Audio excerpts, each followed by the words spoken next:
ada apa dengan rangka? Ini ada dua motor, kira-kira rangkanya bermasalah nggak ya? Kita coba bongkar.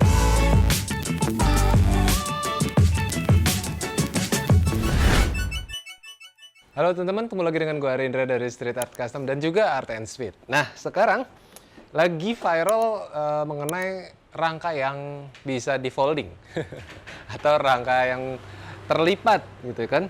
Di sebelah gue ada dua motor, sama-sama Scoopy. Tapi perbedaannya ada pada rangkanya. Yang pertama, ini yang baru. Ini Scoopy yang mempergunakan rangka e-Safe yang konon katanya lagi viral. Nah, ini Scoopy lama, ESP injeksi, yang rangkanya masih rangka versi lama. Banyak orang menduga, masih diduga ya, kalau rangka ini tuh gampang patah. Masa iya sih? Sekelas pabrikan Honda, rangkanya gampang patah. Nah, gua akan kupas di video kali ini, tapi dengan objektif. Gue nggak mau menyalahkan pihak manapun, gue akan coba untuk bongkar, untuk kita lihat apakah benar. Kita lihat yuk. Kita coba dari motor yang ini dulu, Scoopy yang terbaru. Ini agak susah ya minjem motor untuk dibongkar dan dikerok rangkanya. Nanti gue akan kerok. Nah ini Scoopy-nya itu udah setahun, kilometernya nih 5.281 km. Semoga bisa menjadi representatif ya, apakah motor ini bermasalah atau enggak. Dan kita harus fair. Nah yang ini kilometernya 21.475. Tapi nih kabel speedometernya udah nggak ada. Jadi mungkin dia adalah perhentian terakhirnya sebelum kabel speedometernya udah nggak ada. Dan ini motor udah lama ini mah. Udah 7 tahun, 8 tahun motor ini. Dan kita akan bongkar, dan gue akan bongkar ini semuanya, bener-bener dibongkar. Kenapa sih gue pengen ngomongin ini? Yang pertama, karena satu udah viral. Kedua, gue pengen tahu bener-bener, emang iya sih rangkanya patah. Kemudian, solusinya apa? Karena yang paling dirugikan pasti kan masyarakat ya, atau kalian yang beli motor. Kebayang motor baru beli sebulan, 2 bulan, belum setahun, cicilan masih jalan. Terus what next? Kalau memang kejadian gitu. Dan juga pengen ngasih tahu bahwa ada kok solusinya ketika kalian takut nih was-was, motor gue mempergunakan rangka jenis tertentu yang konon katanya itu gampang patah. Nah, pengecekannya gimana sih caranya? Yang pertama, kalau banyak orang bilang ngecek aja lihat dari sini, nggak bisa, harus bongkar, terutama bagian sini nih, bagian sini bongkar. Kalau cuma lihat di sini doang, ya kurang menyeluruh karena di sini kan ketutup ya. Tapi gue juga mau objektif, kalau nggak cuman brand Honda doang sih yang rangkanya bisa patah. Gue juga banyak melihat rangka-rangka dari brand lain juga patah. Tapi kenapa cuman Honda doang yang dibahas? Menurut gue karena penjualan Honda itu jauh lebih tinggi daripada brand yang lain. Sehingga kesannya atau framingnya itu rangka Honda yang paling bermasalah. Tapi balik lagi, gue juga nggak mau menyalahkan orang-orang yang udah mengklaim bahwa rangkanya patah ya. Tapi kalau menurut gue dari statistik aja, dari data, ya Honda lebih banyak motornya di jalanan. Sehingga kesan yang timbul adalah Honda yang paling banyak bermasalah. Tapi gue akan bahas nggak cuma dari data statistik, ini kita masih nunggu dibongkar ya, supaya bener-bener clear. Bener nggak nih motor bermasalah? Nah sekarang kita ngomongin mengenai pengelasannya dulu. Nah di belakang gue ini ada, apa namanya, alat las. Ini mic, kita mempergunakan alat las mic, ada CO2-nya. Kalau di dunia welding disebutnya GMAW, Gas Metal Arc Welding. Jadi ini adalah stick ininya. Terus dia akan keluar kawat pengelasannya. Kemudian kalau kalian dengar nih ada bunyi nih.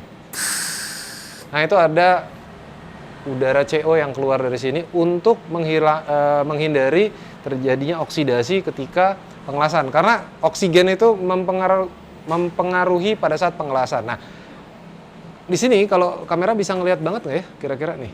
Di sini ada dua warna yang berbeda. Fokus nggak? Ya. Ada yang ujung itu warnanya seperti abu-abu. Nah, yang ini warnanya itu kayak ada lapisannya. Jadi ada yang bilang pelindung untuk si kawat ini supaya tidak teroksidasi di awal. Jadi bisa dibilang nanti akan membentuk materi silika. Betul, ada seperti itu. Nah sekarang gue akan tes pengelasan. Ini ada dua material besi holo. Nah kalau ini adalah anti splattern ya, bukan silika, bukan, ini anti splattern karena nanti ada splattern gitu deh, supaya kontak tipnya nggak rusak, nggak gampang rusak. Nih sekarang gue akan tack welding dulu di awal.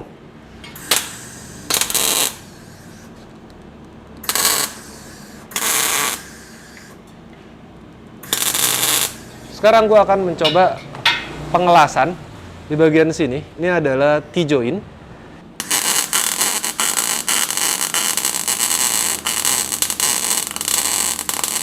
Nice. Boleh kameramen mendekat sedikit? Kita melihat hasil pengelasannya. Ini hasil pengelasannya ya. Kalau kita lihat di sini, ini yang gas yang keluar itu supaya ketika pengelasan tidak ada oksigen yang ada di sini, sehingga tidak terjadi karat atau korosi, nggak menimbulkan karat. Nah, cuman kalau kita lihat di bagian sini, di ujung pengelasan atau dan pinggir-pinggirnya itu ada warna kuning. Itulah tadi yang terbentuk silika tadi atau lapisan tadi. Itu menyatu lah, fusion gitu, menyatu di pengelasan. Nah, di pengelasan rangka, khususnya rangka ISEF, alat yang dipakai mirip kayak gini tapi jauh lebih canggih. Kalau nggak salah mereka mempergunakan game away juga, tapi mempergunakan laser, pengelasannya menggunakan laser. Itu jauh lebih canggih daripada las yang ini. Dan mereka mempergunakan las robotik, di mana settingannya pasti udah perfect. Jadi menurut gua, masalah yang ada di rangka patah itu bukan dari lasnya, tapi dari apanya dong bang? Nanti kita bahas. Nah, setelah ini rangka tuh harus diapain sih sebenarnya? Ya dicat dong. Ada baiknya pengecetan itu nggak langsung dicat, tapi dibersihkan dulu permukaan ininya, terutama permukaan silikanya lebih baik dibersihkan. Kalau mau seamless ini digerinda, cuman kan makan waktu ya. Tapi biarin aja toh lasannya rapih gitu kan, kayak gini kan manual aja bisa rapih. Ya buat level gue rapih lah. Apalagi pengelasan mempergunakan pengelasan robotik laser. Wih, itu keren banget pengelasannya. Jadi bukan dari pengelasannya. Seperti yang gue bilang tadi, nggak bisa ngelihatnya atau ngeceknya cuman ngintip dari belakang spakbor doang. Nggak bisa, harus dibongkar. Dan setelah dibongkar, selanjutnya gimana? Ngeceknya pakai apa? Ada yang bilang pakai ini.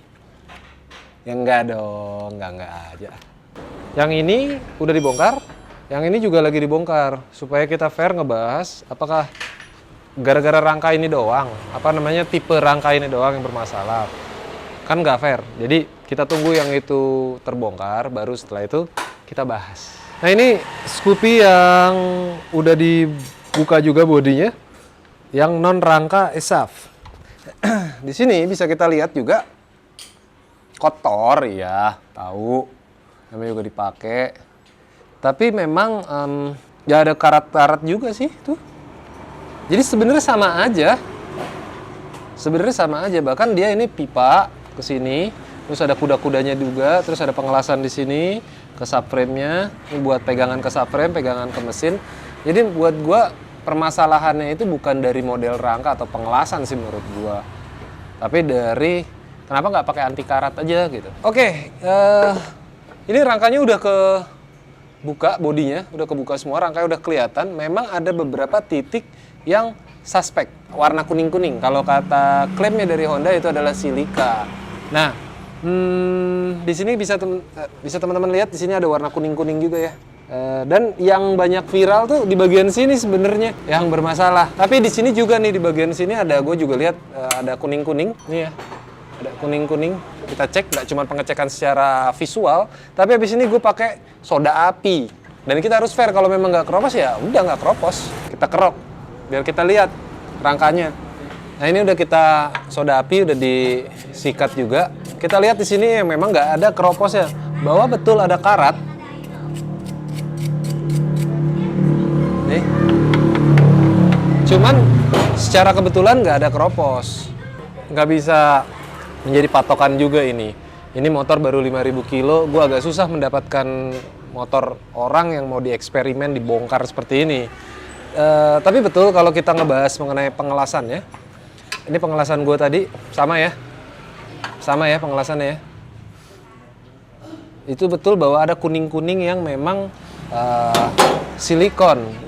Tapi kenapa nggak dibersihin aja, mungkin di grinding gitu supaya lebih aman gitu. Dan menurut gua catnya ini tipis. Ya, video ini bukan pengen nyari siapa yang salah, siapa yang benar, tapi gimana caranya atau solusinya kalau lu udah kebetulan udah punya motor ini. Punya motor yang mempergunakan rangka yang disuspek bermasalah. Solusinya sih sebenarnya gampang. Buat kalian yang baru punya motor dengan mempergunakan rangka seperti ini atau rangka apapun, solusinya adalah di coating ulang mempergunakan anti karat. Nah, memang repot harus buka bodi seperti ini. Cuman ya daripada kalian was-was ya. Nah, gua akan ajarin kalian gimana cara pakainya untuk anti karat. Yang pertama ya kalian lebih baik kayak tadi gua disoda api dulu di bagian suspek-suspek yang dicurigai akan timbul korosi dan juga kropos, kemudian baru di anti karat. Buat Ari ya, Pak? Iya. Iya. Guys, tadi apa titiknya di sono? Oh, Pak. Oke. Ya, makasih ya. Terima kasih kembali. Nah, ini gue beli via marketplace, jadi solusinya gampang sebenarnya. Ambil cutter kali ya? Jadi solusinya tuh dibilang gampang ya gampang, dibilang susah ya repot aja. Ini cat anti karatnya, ini juga anti karatnya. Kenapa gue beli dua jenis? Karena ada yang metodenya dioles pakai koas, ada yang metodenya disemprot. Nah, gue pengen ngebedain bagusan mana dan efektifan mana sebenarnya. Cuman ada beberapa hal yang beberapa bagian yang kalau dioles susah ya, terutama di bagian-bagian dalam gitu. Itu mungkin harus disemprot. Nah, disemprot ini juga, kita buka aja. Kalau disemprot juga sebenarnya enaknya gini sih.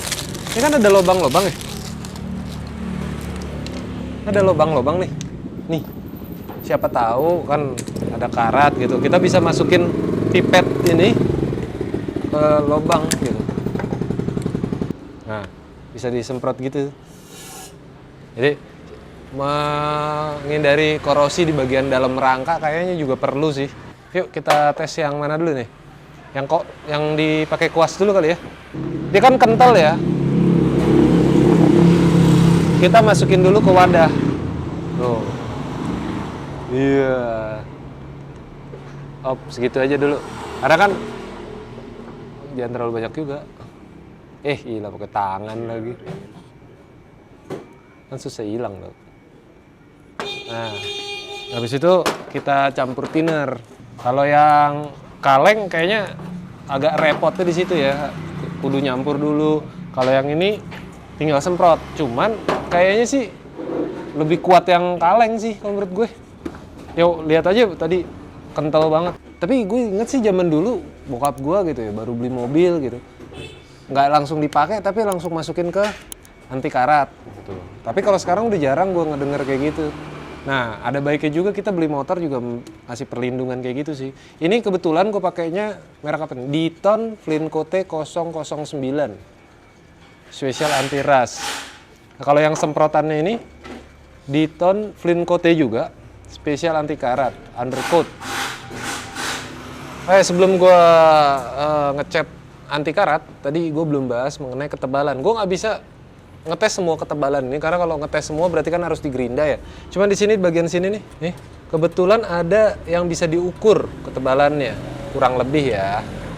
Ini hanya kurang lebih sekitar 1, nggak nyampe 1,5 mm untuk ini ketebalan plat ini nih, ketebalan plat ini. Nah kalau ini digabung, ini kan ada dua, digabung berarti harusnya menjadi 2,2, 2,3. Ya benar, 2,2an. Agak susah ngebacanya, ini bukan Sigmat digital ya. Di Centerbond sini gue belum nggak bisa menjawab berapa ketebalan. Tapi ini sih, oh di sini bisa nih. Nah bisa nih, colong dikit. Oh ini tebel ini. 2 mili. 2 mm, kurang lebih. Karena ini bukan Sigmat digital dan cara pengetesannya juga nyolong angle gitu kan. Kurang lebih 2 mili untuk ini. Gitu. Di situ sih di buku petunjuknya tertulis sampai 3 kali oles. Jadi nggak susah kok ternyata. Cuma gini doang. Jadi sebenarnya ini bisa kalian lakuin di rumah sendiri. Cuman emang paling nyebelin adalah buka bodinya banyak banget, baut-bautnya. Ya, ini lapisannya tipis-tipis aja dulu di awal.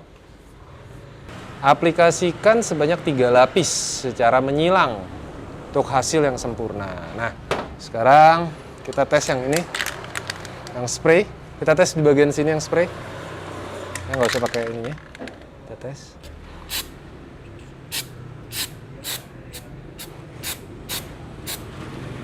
Terus kita masukin pipetnya atau sedotan kecil ini untuk ke area-area yang sela-sela nih.